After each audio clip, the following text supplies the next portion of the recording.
Buenas tardes, espero se encuentren todos muy bien. La clase de hoy intentará proporcionarles algunos lineamientos muy generales respecto a los modos de adquisición de la herencia. Para ello es menester establecer que el derecho romano amparó tres clases de herederos.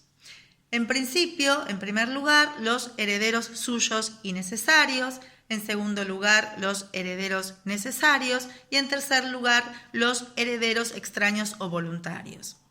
Los primeros, los suyos y necesarios, estaban representados por aquellos descendientes que se encontraban o se hubiesen encontrado bajo la potestad del pater al momento de su muerte. Entre ellos vamos a nombrar a los hijos, ya sean legítimos, legitimados, adoptados, adrogados e incluso póstumos, es decir, aquellos que nacieran con posterioridad a la muerte del pater.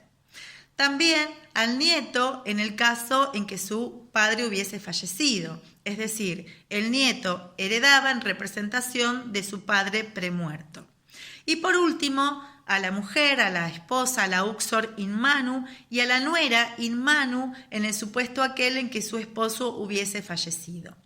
En ambos casos, estas mujeres ocupaban el lugar equivalente al que hubiese ocupado una hija. Es importante determinar también que por disposiciones de la ley de las 12 tablas se encontraban excluidos de la herencia los hijos emancipados, que fueron reconocidos recién a través de la labor del derecho pretoriano.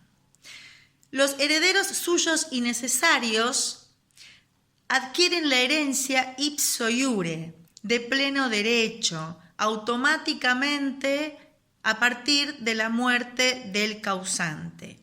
Estos no tienen la posibilidad de renunciar, de repudiar la herencia, sino que por el contrario tienen la obligación de aceptarla. No obstante, el derecho pretoriano le concede a aquel heredero suyo y necesario que no tiene la voluntad de aceptar la herencia, tal vez por considerarla dañosa, la posibilidad de mantenerse al margen de la misma, es decir, de abstenerse de realizar actos o acciones que denoten la manifestación con respecto a la aceptación. Podemos dar como ejemplo aquella facultad que tenía el heredero suyo y necesario para no aceptar la herencia, de no cultivar, de abstenerse de cultivar un fundo heredado.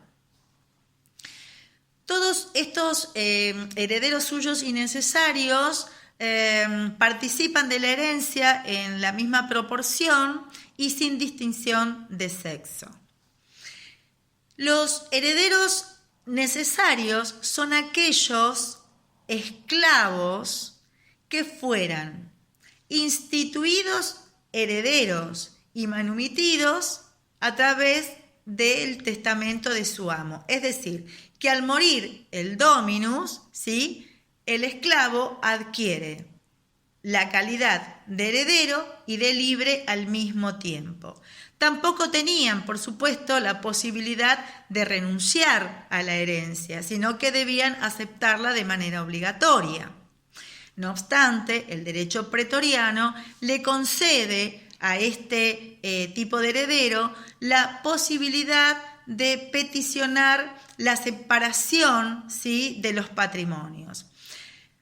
Es decir, que este heredero, el heredero necesario, podrá peticionar que aquel patrimonio que adquirió con posterioridad a la muerte del causante, una vez que ya era libre y heredero, se separara del patrimonio que había heredado. Obviamente que la intención era que los que los acreedores del causante fueran contra el patrimonio heredado y no contra el patrimonio propio. Por último, tenemos el tercer grupo de herederos representados por los extraños o voluntarios. Estos no tenían la obligación de aceptar la herencia, sino que por el contrario debían manifestar expresamente la voluntad de la aceptación de la misma.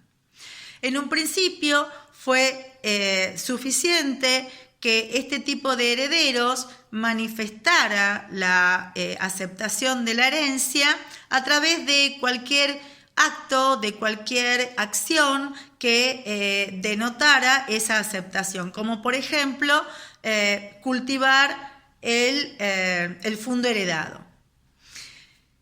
Después fue necesaria, una solemnidad, se estableció un ritual denominado cretio, justamente utilizado a los efectos de que se manifestara expresa y solemnemente la voluntad de aceptación de la herencia.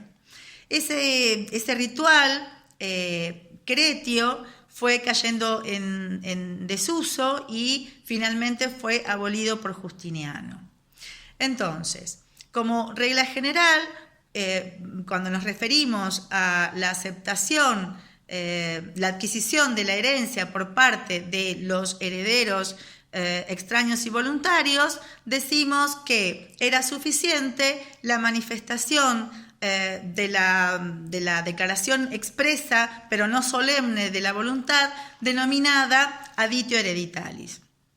También es importante aclarar que este tipo de herederos tuvo la posibilidad del beneficio de inventario, que consistía en inventariar, justamente conocer los bienes del acervo sucesorio y en base a ello, expresar la voluntad de aceptación o no de la herencia. Por último, debemos hablar de los efectos de la adquisición de la herencia y para ello vamos a mencionar que, en primer lugar, el heredero se transforma en el continuador de, la personalidad jurídica del causante y que además se produce una confusión de patrimonios, ¿sí? Se funden, se unifican el patrimonio del heredero y el patrimonio recibido en herencia, el patrimonio del causante.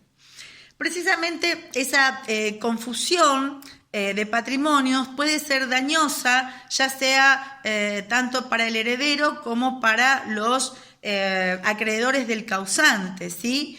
Que ante la posibilidad de que el heredero disponga exclusivamente a su favor de los bienes heredados y anticipando la frustración de sus expectativas de cobro, tienen el derecho a interponer acciones que los protejan.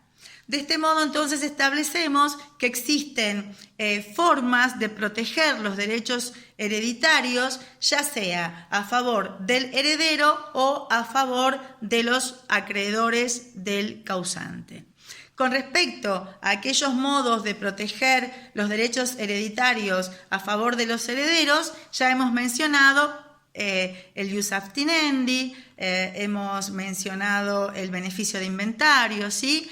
Y en referencia a aquel modo de proteger a los derechos del acreedor del causante, podemos mencionar la bonorum separatio, que consiste justamente en esa petición mediante la cual el acreedor lo que intenta es lograr la separación de los bienes del heredero y los bienes del causante, para justamente asegurarse el cobro de sus créditos respecto al patrimonio del causante. Bueno, espero haber sido útil, ¿sí? con esta guía muy escueta y bueno, nos estamos viendo. Cuídense y quédense en sus casas. Hasta luego.